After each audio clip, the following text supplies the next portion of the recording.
Hello and welcome to Between Sets with Church. Today we are here at Rich's Bullis office, home, salon, whatever you want to call it, with Sundown Drivers. Hey, welcome to the show, Rich Bullis and Tara Brox. Thanks for having us. Thanks for joining me today. How you guys been? We're good. It's been a while. It has been a while. It's good to see you. Yeah. So moving forward, let's chat a little bit about your history with being in Barrie, with the music scene, etc. Rich, if you want to start off and talk a little about your past. Yeah, I went to Eastview, played in a band back in the day, and then eventually, everyone went away to school. And then later on, we started a band called the Plug Uglies about 30 years ago. And from the Plug Uglies, we got to the Sundown Drivers, and there was a couple of bands in between, some personnel changes, and people went on. And so now we're the Sundown Drivers. We are a writing and recording band with Len Goodhand, who plays guitar, and Glenn Berkman, who plays bass, Colin McGuinness, who plays drums, and then Tara sings, I play guitar. And what we really do now is sort of a folk duo. And we have Cheryl Wilson on violin now joining trio. us. Yeah. Yeah, nice. Yes. So the band seems to it morphs quite a bit. Is it depending on the place that you're playing at the venue, or do you kind of prefer to do? Well, Glenn and Len live in Ajax and Huntsville, so due to gas prices, they just are happy writing and recording, and Tara and I want to play, and Tara and I have done this for ever as a duo, and now having Cheryl, it's great on the violin. Yeah. It's a great addition too, by the way. Yeah. And Tara, you've got some experience singing around with church and amongst other influences that you've had in the past. Yeah, church. As of the last 10 years, let's say, and the band. How long? Maybe 20 some odd years playing with Richard. He's been my constant. In the music scene, the Barrie music scene, for sure. Nice. Thanks, Rich. Musical partners. Yeah. Let's talk a little bit about your inspirations. Rich, I know, because we have a pretty long history going back quite a few years, and I know going back you were a huge Hip fan and Zeppelin and everything else. Yeah. Do you think that part of that, what you listened to in the past is part of your writing now? Yeah, the Led Zeppelin thing was when I was 11 years old, and it's still my favorite band. And the great thing about Jimmy Page's guitar playing is there's all sorts of styles. There's rock, there's blues, there's even a little reggae, there's folk. And that's what I loved about that band was the colors, the different styles of music, and that really resonated with me. It still does today. I love playing the electric guitar, but I love playing the acoustic guitar. Just as much. Yeah. Is it part of a Canadian thing that's? I noticed you obviously do tend to gear a lot towards the Canadian scene, and do you find that the Canadian influence has a big impact on your writing? Yeah, I think back in the 70s and especially the 70s, the Canadian music scene wasn't what it is today. There was still tons of talent. It just wasn't getting out there, I don't think, as much as now. I mean, like I said before, you could have a record collection of strictly Canadian artists and be totally happy. They'd cover all the genres of music. So in terms of my writing, lyrics and music, I mean, it's not that I'm mentioning Canada, but totally inspired by the environment and where we live and the people that we live around, for sure. Do you both do the writing of the lyrics? I do some correcting. You do the editing? Yeah, at times. Yeah, I write the lyrics, but I try to write from Tara's point of view, and then she'll massage them to figure out how she's going to deliver them. Yeah. Like with Joni. How did that song come to fruition? So I've gone down the Joni Mitchell rabbit hole in the last 2 years. I was a fan before, but the last 2 years I really dove in deep to her catalog, and I listened to a ton of her music, and I would listen to it as if I was outside, having a beer or gardening or whatever. And one day I was over at Tara's, and she was showing me her garden, and she was so proud and so excited about all the flowers and everything. And I got home and I just thought about writing a song about her gardening with Joni Mitchell playing guitar over by the pond. A fantasy, but it's more like when you're doing something, music's always part of it, whether you're driving a car or you're at a party or you're in the backyard. So it was just a vision of Tara gardening with Joni Mitchell playing her guitar and singing kind of to the side, sort of. That's all it is. Oh, okay, cool. I have a theme song for gardening. Yeah, you crank it all the time when you're out there pulling weeds and doing that's, whatever. That's in the song. Yeah.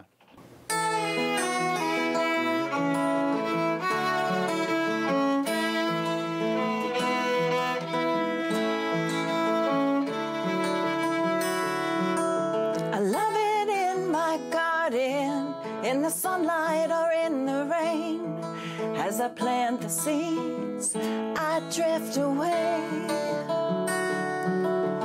tending to the soil, finding thieves who've overstayed. I pull them out, send them away. And Joni's in a chair by the pond. She's singing just to me.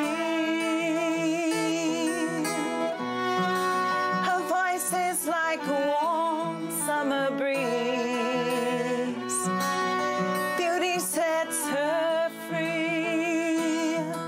There's something kind of soothing, spending time within my mind. As the world turns, I'm redefined. I love it in my garden, seeing all my wishes grow. Like a Mother Nature, I've come to know. Joni's in a chair by the pond. She tunes to what she feels. Another song comes down from a muse. Another truth revealed.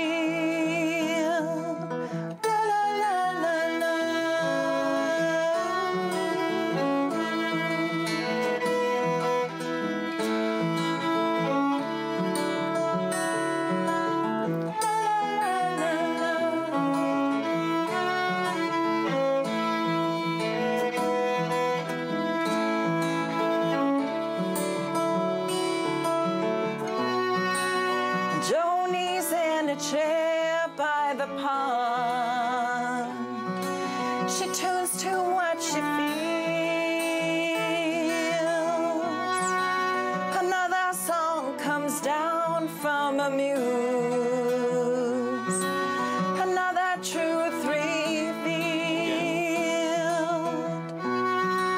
And Joni's in a chair by the pond. She's singing just to me. Her voice is like a warm summer breeze. Beauty sets her free. La la la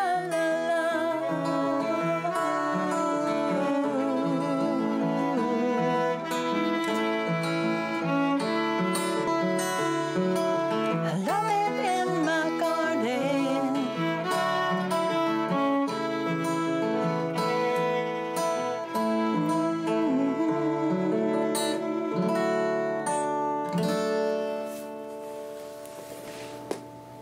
So going back, I want to go back a little bit, back to the Fish Head Plug Ugly days. Okay. How did that morph into kind of where you guys are now?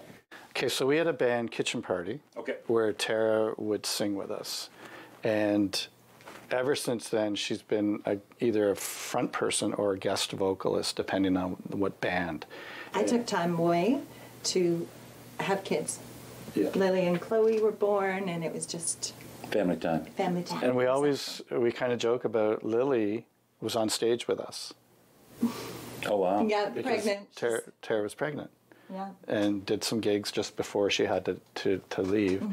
So Lily was actually in the band for a while. That was, well, she's close to 20 now, is she not? Like 19, Yeah. 19 or so. Exactly. Yeah. That's how long ago that was, yeah. So from Kitchen Party to Fish Head, my contribution was a few songs anytime I could come out. Yeah, nice. Yeah. Nice. You Yeah. joined a couple of times too. We've shared the That's stage, right. Yeah, I did join you guys once or twice. I think Yeah. we did a Bugle song with you once, Yeah. and then I joined Fishhead once. I think it was my 50th birthday. I joined you guys back then too, which we won't get into what happened at that one, but You had to be there? yeah, I had an incident. It's legendary. On that note, though, and I still want to go back to Fishhead just a little bit, but Sure.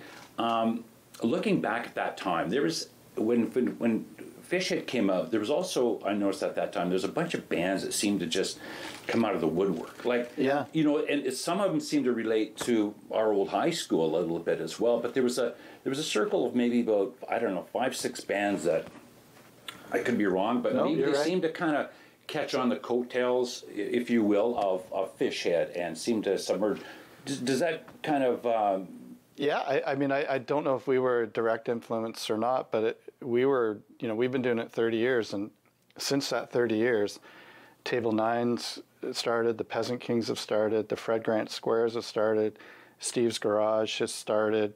I'm sure I'm missing a few, but there is a music scene in Barrie of sort of the, older generation. Yeah, there was quite a few that just kind of evolved that came out of that. Yeah. Yeah. Who came up with the name Sundown Drivers, and how did that come about?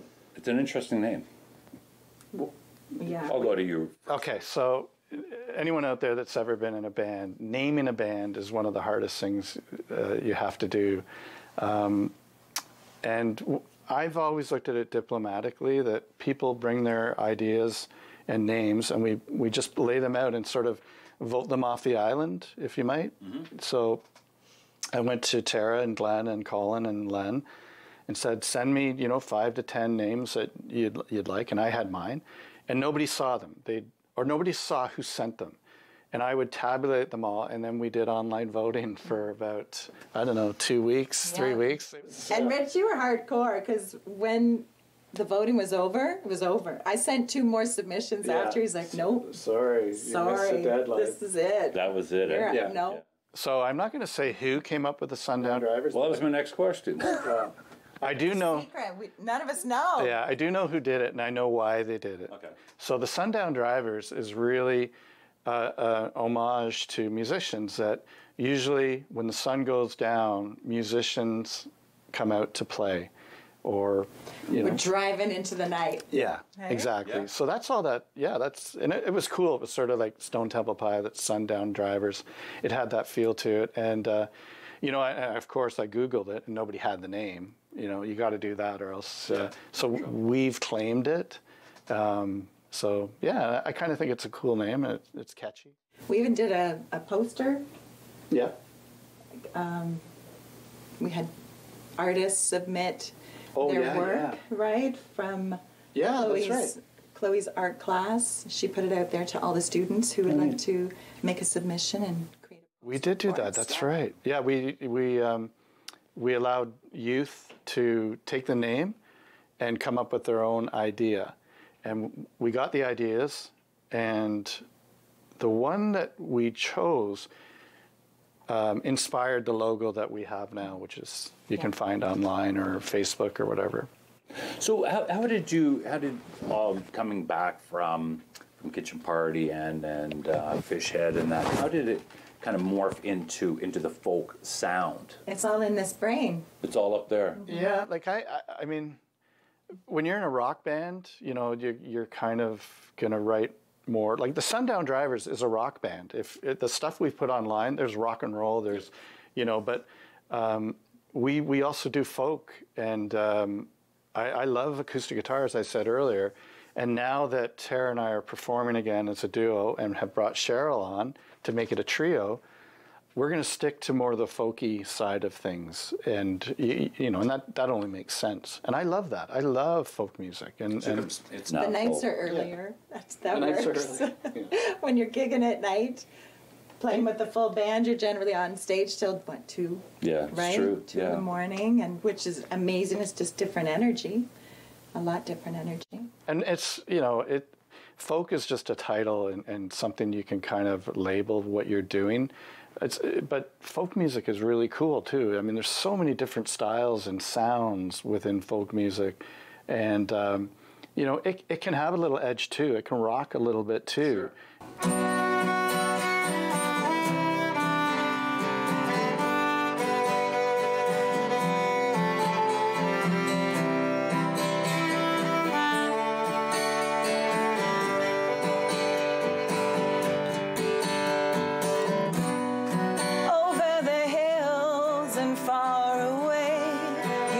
Your life out on the road, but you're never ever really gone.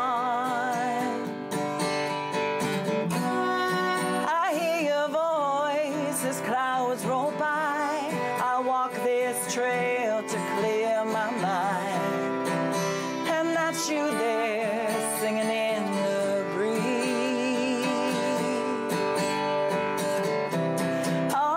You are to me, you're my Sunday morning if you could see.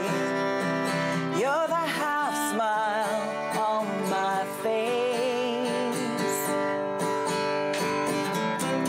All that you mean to me, you're my Sunday morning to start my day. You're the sunlight even when there's rain.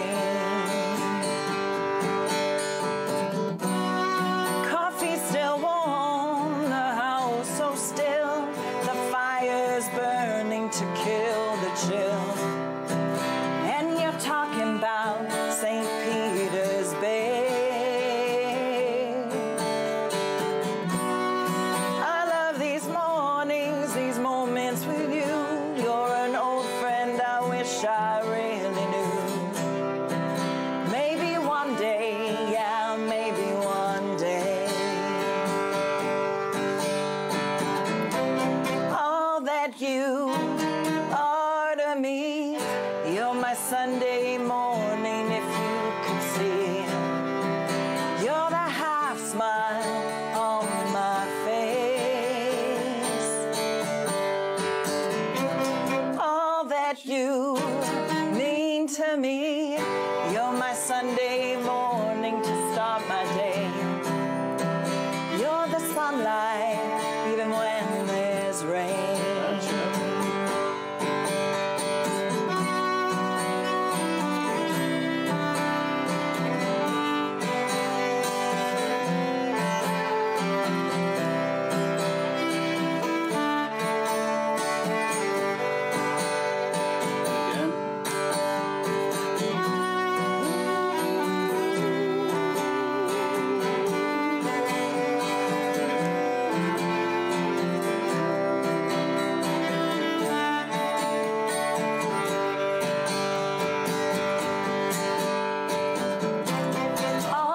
You are to me, you're my Sunday morning if you could see. You're the half smile written on my face. All that you mean to me, you're my Sunday morning if you could see. You're the sunlight even when there's rain.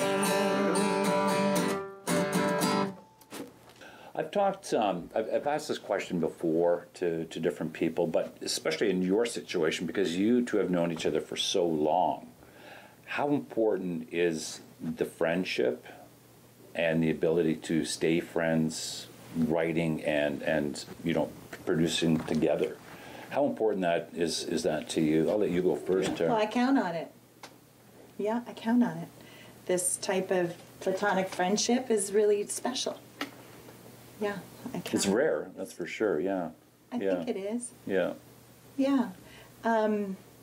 It's all about relationship and to how we relate to the music and how our friends and family relate to our music and how we can connect to people in the community. And so it does often comes out in the writing then, I would assume, to some degree. Like I mean I still remember the first time I heard Tara sing. She came up and sang with us at Tony Battaglia's birthday party, and it was a head turner. I had never heard her sing before, and the really cool thing was Mustang Sally. Well, that's all what we chose to do because everyone knew it. Yeah. But the really cool thing about Tara was she'd been to some of our gigs and never ever came up to me and said, you know, I'm a singer and can I come? Never, not once. And then finally somebody told me, they said, you know, that Tara Brox He said, Tara wants sings. to sing. And I go, she sings? She's never said a word about it. So I went up to her and I go, do you want to sing with the band? She goes, yeah, sure. And I go, what do you do? And what do you know? And she goes, well, I can do Mustang Sally. And I go, great. So we started playing it, and then she started singing it. And I was like, oh, my God, who is this? I just knew I wanted to sing. I didn't have a particular genre or songs that I've done ever live before with anyone. I wanted to sing. And right away when she sang, the wheels were turning in my head like, okay, I need because I'm not a singer. I can play guitar and write songs, but I don't have a voice that's going to, you know, make people kind of really enjoy it. And, you know, it's the truth. And so, you know, Tara and I had this long-term relationship in my head already, but, you know, I didn't obviously say that to her. It was more like, let's start and just see where it goes. And we get along well. And our families, our friends and our friend, you know, there's a whole community. Uncle Rich. Uncle Rich, yeah. And Andy Carroll. Andy Carroll. Sure. And yeah, and so it's been positive. We don't fight, we don't argue. And musically, I know where she is, so I kind of can write to that. And I love what we do. And when she sings the songs, they are so much better when we finish them. Yeah. So, Shucks. And talking a little bit, speaking of folk, I guess there's a Barrie Folk Society that people may not know about, and you have some contacts with that as well. How do you find the Barrie folk? Is there like the folk scene? Is it growing? Is it expanding? Do you know? Is it? I'm really not too familiar with a lot of it, but I'm just curious because I know Elaine Murray and the Barrie Folk Society. Arnie, Elaine, Andrea, Rick Taylor, Jill. They're very passionate and very supportive of Canadian music, Canadian artists. Valdy, Connie Calder, David Francie, Lenny Gallant, JP. I mean, it's endless who they've brought into Barrie. And they ran a folk festival for 5 years at Georgian College. The only thing missing in Barrie is people need to embrace it. And you can try to get people out to see all these great performers, but at the end of the day, it's up to them to buy tickets or host a house concert and help promote that genre of music. I know them. I know how passionate they are. I know how hard they worked to try to do that. And they had great shows. And now I think they're back just to doing house concerts and concerts at the library, which is fine. But it's really too bad because some of the talent that came through this town, you know, should have been filling the Griffin Theatre on their own. Pat Robitaille. Endless talent in Canada. Yeah. Have you guys got any recording or anything coming up down the pipe that we should be aware of? Well, the songs that you guys are going to play, 2 of them are brand new and are being recorded by the band right now. You're My Sunday Morning and Chase the Sun are right now. I just need to get a couple more tracks from Len Goodhand and they're fresh. So they are done. Are they just being worked upon now, or they're are still they being worked on? Yeah, we played them for you with acoustic guitar and violin and sneak peek. Yeah, kind of a sneak peek. Yeah. Joni is online, and I think we have 7 songs altogether that are available on Spotify and Apple Music and all that. Yeah. Cool.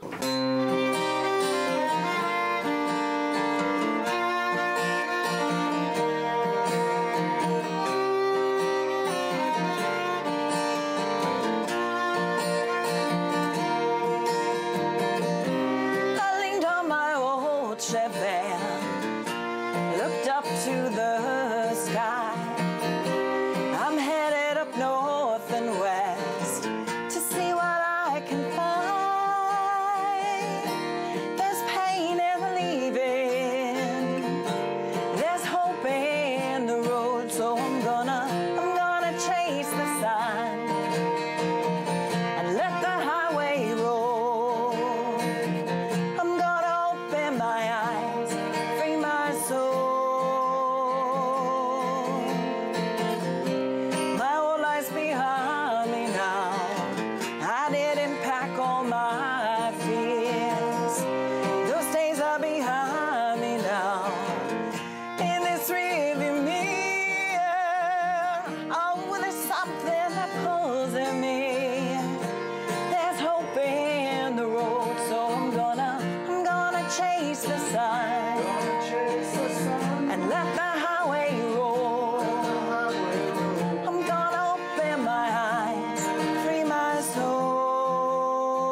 just like me.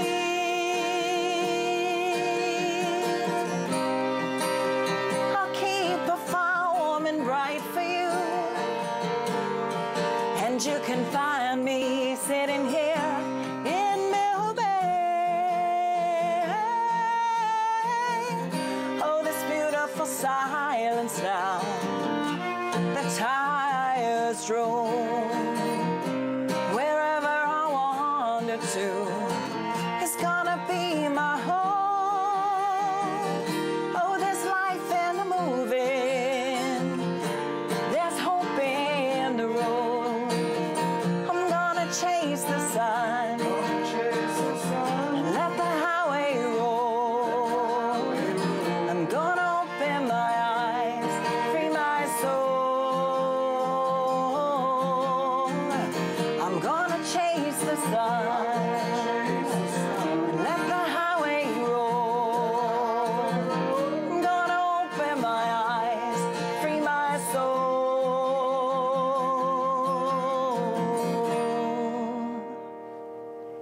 Yeah. And let's give a quick plug for your show too, because you're also doing a great venue for right. people as well. So Monday nights at 7 o'clock, Facebook Live. If you go to Ramble On with Rich and join the page, every Monday night I interview a local music person, musician. nice. Yeah. Awesome. Well, thank you very much for being on the show, you guys. Thank you. It has been a sheer pleasure, and we finally got to do this once again, and we talked about it forever, but thanks again for being on the show. Thank you. Take care, guys. Thanks.